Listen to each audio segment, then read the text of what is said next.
Hare Krishna, please accept my humble obeisances, all glories to Srila Prabhupada. I'm making this video message because I have a message for this Bhakta David and the birds of a feather. Recently, Srila Prabhu went to Malaysia, and one devotee, out of his humility, decided to wash the feet of Srila Prabhu. And now this picture is being circulated, and people are saying that Srila Prabhu is being worshipped as a guru and that he's deviating and so on. Well, I have a message for such people. First of all, it is not against Sastra to show such respect to the devotees. According to the Vedic system, the reception of great exalted personalities as arranged by Prithu Maharaj in the great sacrificial arena is very important. The first procedure in receiving guests is to wash their feet, and it is learned from Vedic literature that one time when Maharaj Yudhishthira performed a Rajasuya Yagya, Krishna took charge of washing the feet of the visitors. As we can see during the Rajasuya sacrifice of Maharaj Yudhishthira, Lord Krishna personally took the charge of washing the feet of all the devotees. So if Lord Krishna, who is the Supreme Lord, who breathes universes, is humble enough to do so, why can't we? This is Vaiṣṇava philosophy. We have to become the servant of the Vaiṣṇavas.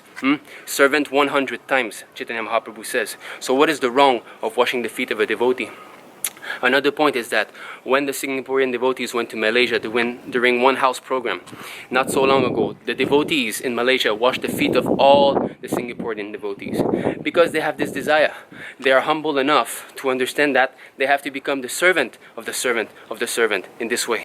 The more one becomes the servant of the servant, the more one becomes perfect in devotional service.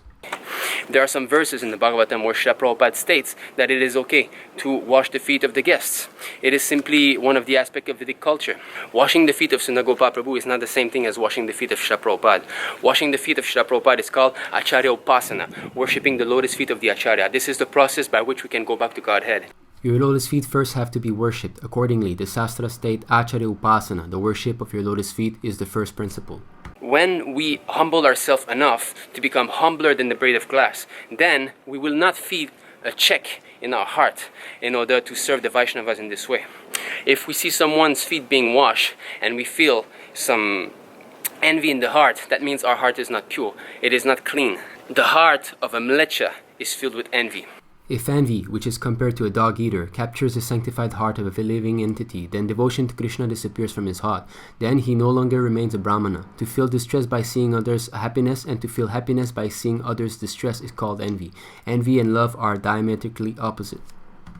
The heart of a mlecha will feel envy seeing other Vaiṣṇavas succeed.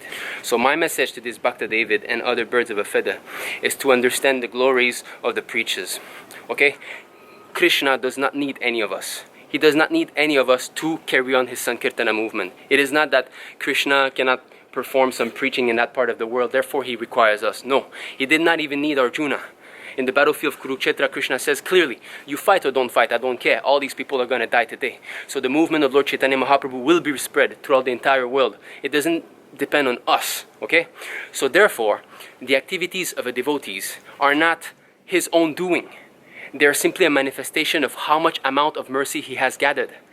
We have the practical experience of seeing that one person is able to do very wonderful things, whereas another cannot do those same things and cannot even do things that require only a little common sense. Therefore, how much a devotee has been favored by the Supreme Personality of Godhead can be tested by the activities the devotee has performed. So Sundar Gopal Prabhu is preaching throughout the entire world now. We are having branches of ISKM opening left, right, center in India. So many places are being opened. So that is a clear proof that ISKM is expanding. Not only that, recently we had the Janmashtami festival. More than 3,000 people showed up. And before that we had the Rath Yatra festival. More than 12,000 people showed up. Which Ritvik group can show so much preaching? Instead of simply barking, show some practical example. Do something. Bhakta David, do something. You simply have a little website, you call it Prabhupada Raw Truth. No, you are simply pointing out how to not go to Prabhupada. There's another magazine like this also that states that it's bringing back people back to Prabhupada. But the only thing they're showing is how not to go back to Prabhupada. So there are billions of ways in not going back to Prabhupada. But there's a way in going back to Prabhupada, and that you are not showing because you do not know how to do. But Sundar Gopal Prabhu is showing how to go back to Prabhupada. He is practically opening centers and temples and encouraging the devotees, so the devotees can have the devotee association, not to stay 4 miles away on your little computer and remain without the association of senior devotees and claim to be a Prabhupada Anugas. This is not the way. Prabhupada has ordered us to associate with devotees and follow the temple authorities. Sometimes we have the experience of someone in authority who is obviously not following your instructions. That you are not to judge. You are not to judge. You should know that this man is appointed, as you can see on my future life. I was found. You cannot judge him. That is not your business. And we simply wait for further instructions from you and keep... No final instruction. So long he is present, you must follow. If he is wrong, that will be corrected by the spiritual mind. Otherwise, obedience is the first discipline. If you do not obey the representative authorities, then there cannot be any discipline. And everything will be topsy-turvy. But people like you don't want to have any authority. You want to be speculating as much as you want without anybody blocking you from doing so. So it shows that you are not Prabhupada Anugas. You are not following the instructions of Prabhupada. Palena parichayate. We see by the result of the activities of a devotee how much he has been the recipient of Shri Krishna's mercy. Sunda Gopal Prabhu is encouraging so many devotees. Many devotees are becoming fixed in devotional service under his guidance. So to offer such respect to an advanced devotee like this, what is the wrong there? He should not be unnecessarily envious of his god brothers. Rather, if a god brother is more enlightened and advanced in Krishna consciousness, one should accept him as almost equal to the spiritual master, and one should be happy to see such god brothers advance in Krishna consciousness. So if you have something against Sunda Gopal Prabhu or ISKM, first of all do something, and then maybe we will listen to you. This is what Prabhupada thinks.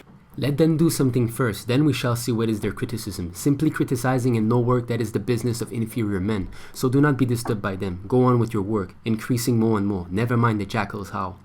So you see, here Prabhupada is calling you an inferior man because you do not know how to preach. You stand on your seat and type on your keyboard and you think you're a big acharya. Don't consider yourself to be a preacher. You go to a country, you open a center, you perform nagas and kirtan, you distribute books, okay? Then you have the full program from Mangalarti all the way to the evening class. And then you preach, you make devotees, you train them, you support them. Your time is not your own anymore. Not that you go 10 minutes, sit on your keyboard, write a few sentences, and then you go and waste your semen. That is not a devotee. You understand that? You must come to a standard, boy.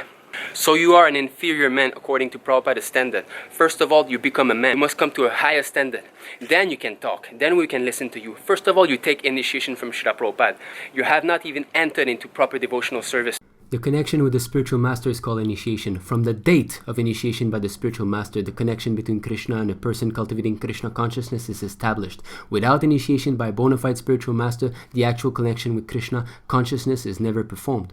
Prabhupada has given us clearly that we must take initiation from a Ritvik representative. If you believe that Sunda Gopal Prabhu is not qualified, then at least go see Madhu Pandit Prabhu or someone else. At least do it. You are not even following the instructions of Srila Prabhupada because you're following the deviation philosophy of some people who say that no, we need to wait for the GBC to authorize someone to become a Ritvik and so on, so on, so on. His question was that can you take initiation by accepting the spiritual master in your heart without actually taking... These are bogus propositions. It has no meaning.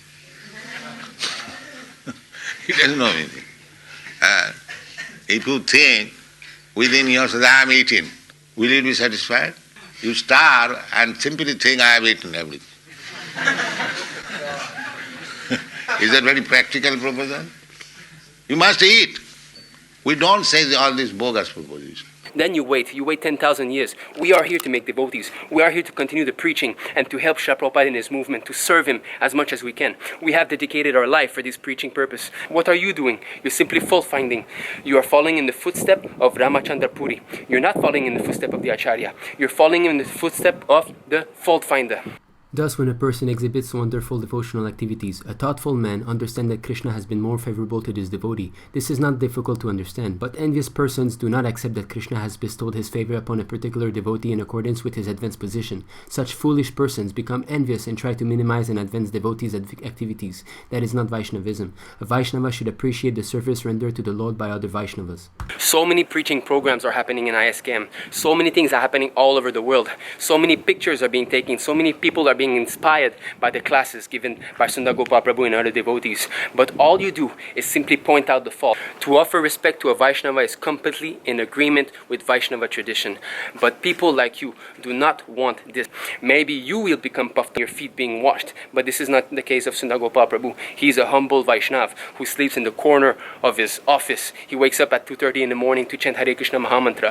He doesn't accept any worship from any of us. He's simply our Shiksha Guru, and that is not against Sastra. He encourages us, he helps us to advance and to devote ourselves more and more to Srila Prabhupada. What is the wrong there? Huh?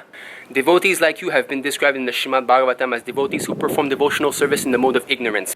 Devotional service executed by a person who is envious, proud, violent, and angry, and who is a separatist, is considered to be in the mode of darkness. One who approaches the Supreme Lord to render devotional service, but who is proud of his personality, envious of others, or vengeful, is in the mode of anger. He thinks that he is the best devotee. Devotional service executed in this way is not pure. It is mixed, and it is of the lowest grade, tamasaha. Therefore, you're always angry, always angry. Every time you see something like this, anger comes in. You must write on your website, or this other guy must put it in his magazine. Envy, envy, envy. This is all your heart is made of. You do not know the soft and kind and loving relationship that true devotees have with one another. I would love to wash the feet of sincere devotees. This is very pleasurable. This is very good for humility.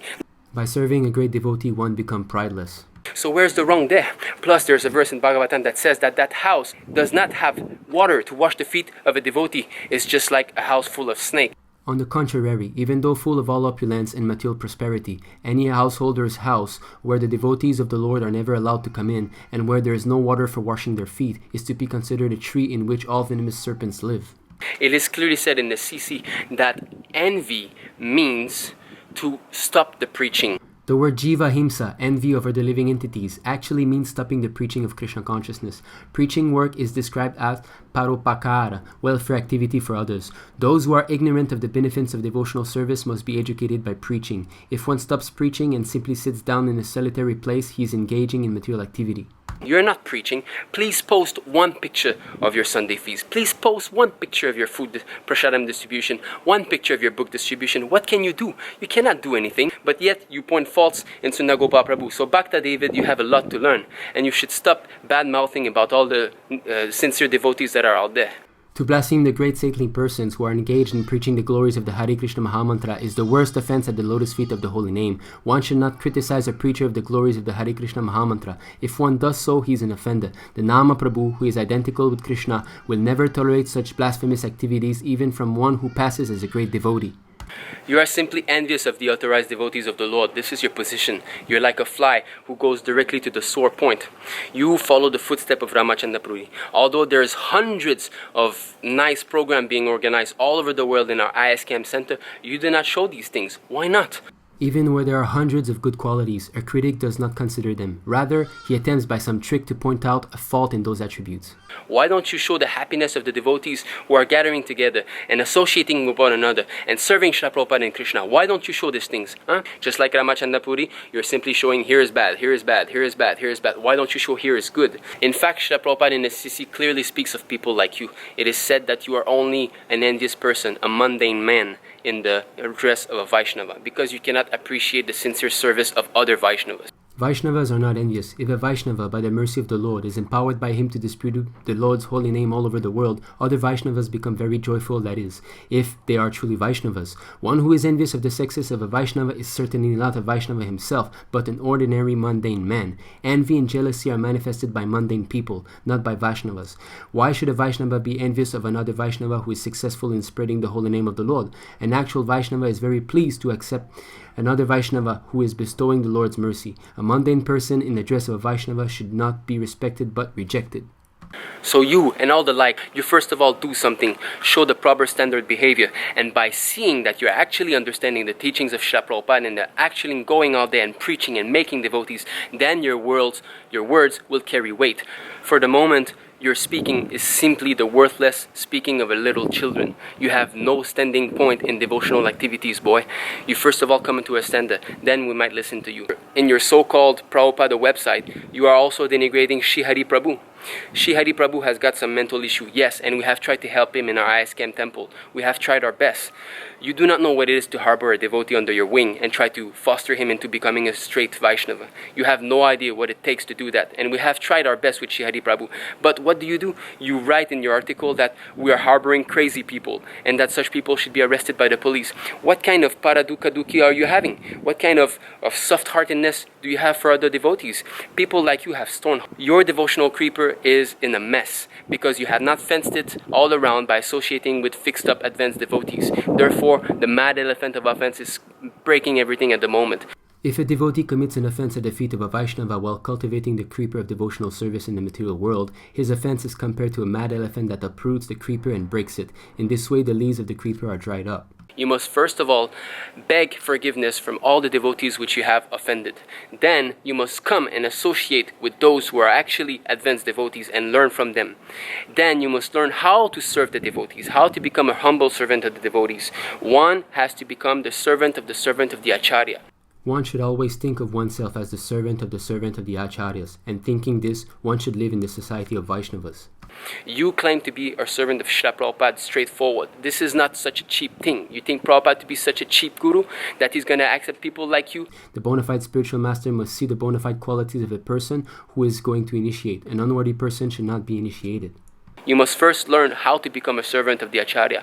And for this, you must come in contact with devotees like His Grace Sundar Gopal Prabhu. But you won't do so. You will stay miles away and you will find fault. Therefore, people like you are doomed to failure. You will not succeed in this life. You're not going back to Godhead in this life, that's for sure. There are many karmis in the dress of devotees, but the Supreme Personality of Godhead can detect their purpose. The karmis want to use the property of the Lord for their selfish sense gratification, but a devotee endeavors to use the Lord's property for God's service. Therefore, a devotee is always distinct from the karmis, although the karmis may dress like devotees. One who works for Lord Vishnu is free from this material world, and after giving up his body, he goes back home, back to Godhead. A karmi, however, although externally working like a devotee, is entangled in his non-devotional activities, and thus he suffers the tribulation of material existence. As long as you do not start to cultivate some humility in your heart, as long as you not start to understand the glories of the preachers, you will never make advance. Sometimes a neophyte devotee offers all the paraphernalia for worshipping the Lord, and he factually worships the Lord as the deity, but because he is envious of the authorized devotees of Lord Vishnu, the Lord is never satisfied with his devotional service. So this is my message to you and all the birds of a feather who have shared this picture of Sundar Gopal Prabhu and all other so-called deviations done in ISKM without even consulting the devotees in ISKM. All of you people are fault finders, and because of that, you will not advance spiritually in this lifetime. This is established by Sastra and Srila Prabhupada also.